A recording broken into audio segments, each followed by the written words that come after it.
Hi everyone, it's Julia here at the Paper and Ink Boutique, and I'm here with a Tuesday tip from the demo bar.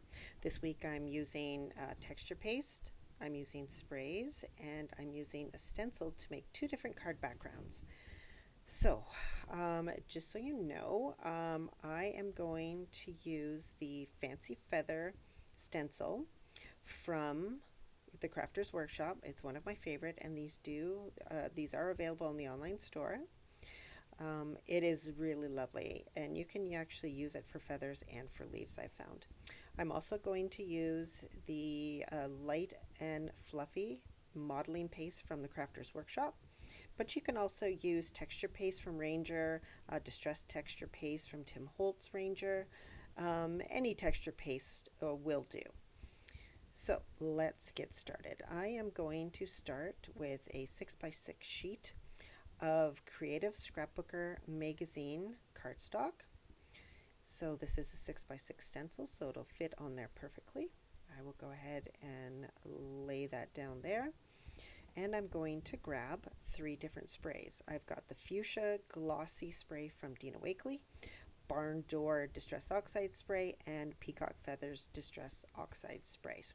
So I'm just going to shake those up just to make sure that they are not separated. Give them a good shake, and then we will get started with the spraying. Take the caps off, set those aside, and then I'm just going to do some random spraying over my stencil. So a couple shots of the Peacock Feathers, a couple spritzes of the Glossy Fuchsia, and a couple sprays of the Barn Door. I'm going to carefully lift off that stencil, and there you can see that I've got a nice background with those colors. So what I'm going to do is I'm just going to set that aside to dry while I do my second piece of 6x6 Creative Scrapbooker cardstock. I'm going to carefully lay that stencil on top with all that yummy color facing up. Just going to lay that on there. And now I'm going to grab my light and fluffy modeling paste with a spatula. And you want to have a baby wipe or a piece of paper towel, because you're going to want to wipe off your spatula before you stick it back into your jar of texture paste, because you don't want to contaminate that texture paste. So you can see I'm just taking my spatula and I'm just running it down the stencil, picking up that color, and it's going to go through the stencil, bringing that color with it. So it's just going to start tinting it. And I'm going to continue on until I have gone over the entire stencil. Every leaf or every feather that you see on there will have texture paste on it, and I'm just going to pull that color through. So as the texture paste dries, it's actually going to, the colors are actually going to get a bit more vibrant as the texture paste dries. You can take a heat tool and gently dry it, but there is a chance of scorching or making that texture paste bubble, so I usually just set it aside to dry on its own. That's usually what's best to do. I find if I take heat to it, I'm more likely to burn it or make it bubble. Okay, so I'm just going to keep going and finish off putting that texture paste through the stencil.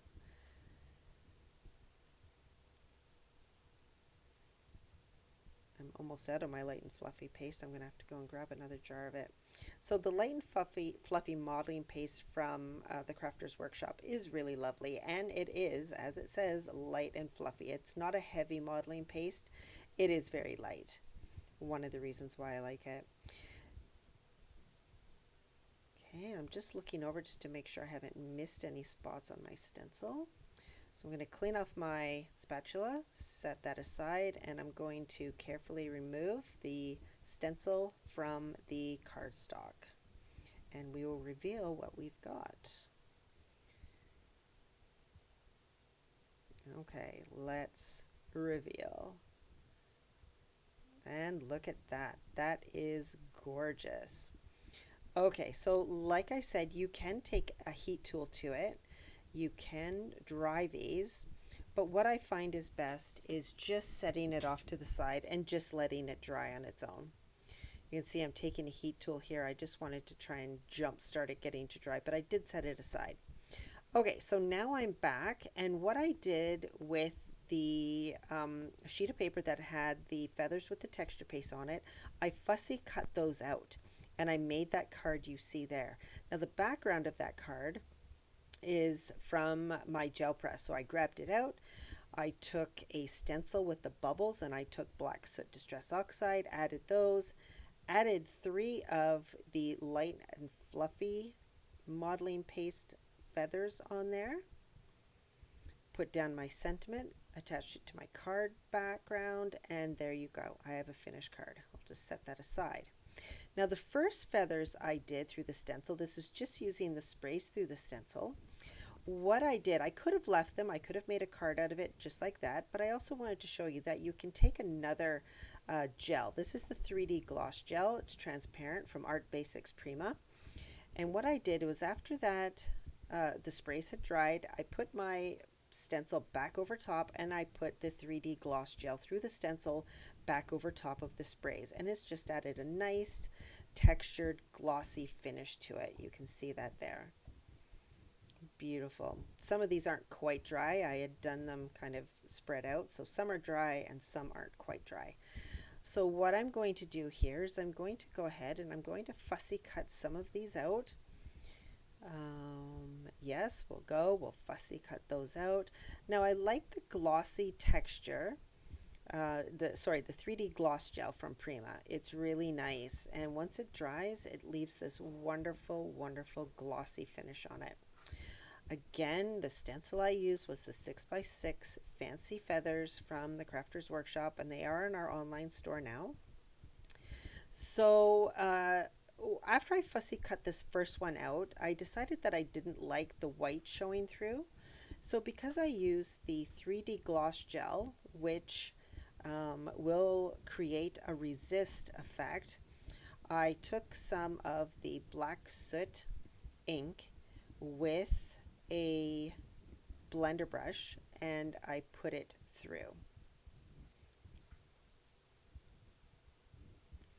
So why my voice doesn't match up with my hands is I recorded the entire thing and forgot to turn on my microphone. So that's why I'm doing the voiceover right now. So that's why things seem a little skewed. So I like the matte look of the light and fluffy texture paste, but I also really love the 3D gloss gel look. It really made those colors pop, really made them look nice and bright, and it just gives that nice glossy finish to it.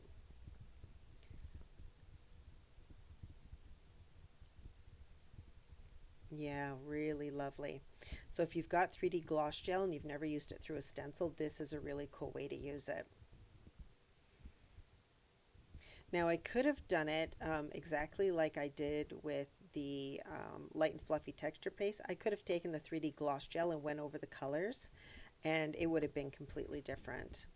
Okay, so you can see I'm taking my blender brush, I'm taking the Distress Oxide Black Soot, and I'm putting it over top of that 3D gloss gel. Now I'm going to take, you can take a baby wipe, might be a little too wet, but you can take a baby wipe, you can take a dry cloth and just buff off that ink that is sitting on top of the 3D gloss gel, and it'll leave the ink there in the background that has been left exposed, that white paper there. Okay, I'm going to speed it up a little bit.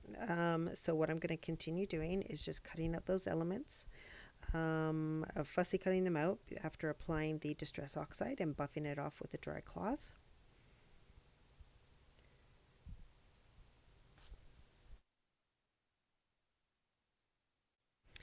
Okay, so now that I've got the 3 feathers cut out, I'm going to arrange them on the background there. This is another one of my gel press backgrounds. I keep these handy when I need to make a quick card. So I'm going to set that aside. I'm going to grab my art glitter glue, apply some glue to the back of each feather, and adhere those down to that card background there.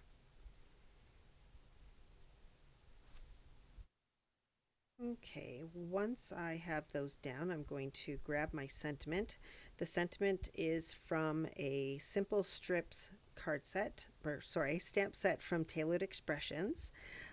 These are wonderful stamp sets that you can stamp I believe it's 18 sentiments at once, and then there's a coordinating die, and you can die cut them all out, and they cut out in these really nice little cool banners. So I'm going to add my 3D foam. I've inked the edges of it with the blender brush that had the black soot on it. And I'm going to add some black soot around the edges of my card. And then I'll be able to add the adhesive and attach it to the card base, and I will have a completed card.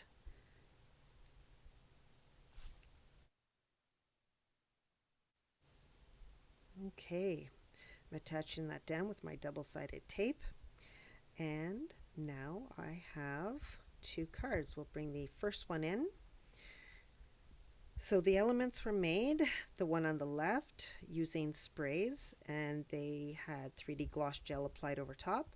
The one on the right is using the stencil that had the sprays on top of it and applying the light and fluffy texture paste through the stencil so it picked up the color on top of the stencil.